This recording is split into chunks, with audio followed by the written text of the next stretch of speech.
ಲಕ್ಷ್ಮೇಶ್ವರ ಪಟ್ಟಣದಲ್ಲಿ ಹಾವೇರಿ ಗದಗ ಲೋಕಸಭಾ ಕ್ಷೇತ್ರದ ಕಾಂಗ್ರೆಸ್ ಪರಾಜಿತ ಅಭ್ಯರ್ಥಿಯಾದ ಶ್ರೀ ಆನಂದ ಸ್ವಾಮಿ ಗಡ್ಡದೇವರ ಮಠರವರು ನಾಡಿನ ಸಮಸ್ತ ಜನತೆಗೆ ಯುಗಾದಿ ಮತ್ತು ರಂಜಾನ್ ಹಬ್ಬದ ಶುಭಾಶಯಗಳು ತಿಳಿಸಿದರು. ಈ ಸಂದರ್ಭದಲ್ಲಿ ಊರಿನ ಮುಖಂಡರುಗಳು ಉಪಸ್ಥಿತರಿದ್ದರು.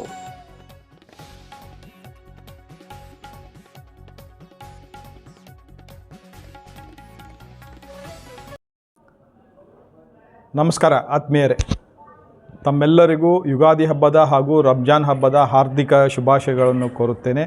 ಅದರೊಂದಿಗೆ ಈ ನಾಡಿನ ಸಮಸ್ತ ನಾಡಿಗೆ ಒಳ್ಳೆಯ ಮಳೆ ಬೆಳೆ ಆಗಲಿ ಎಂದು ಆ ದೇವರಲ್ಲಿ ಪ್ರಾರ್ಥಿಸುತ್ತಾ, ರೈತರ ಈ ಬೆಳೆಗೆ ಒಳ್ಳೆಯ ಸೂಕ್ತವಾದ ಬೆಲೆಯೂ ಮುಂಬರುವ ದಿನಮಾನಗಳಲ್ಲಿ ಸಿಕ್ಕು ಎಲ್ಲ ರೈತರು ನೆಮ್ಮದಿಯಾದ ಹಸನ್ಮುಖಿಯರಾಗಿ ಬೆಳೆಯಲಿ ಅಂತ ಹಾರೈಸುತ್ತೇನೆ. ನಮಸ್ಕಾರ.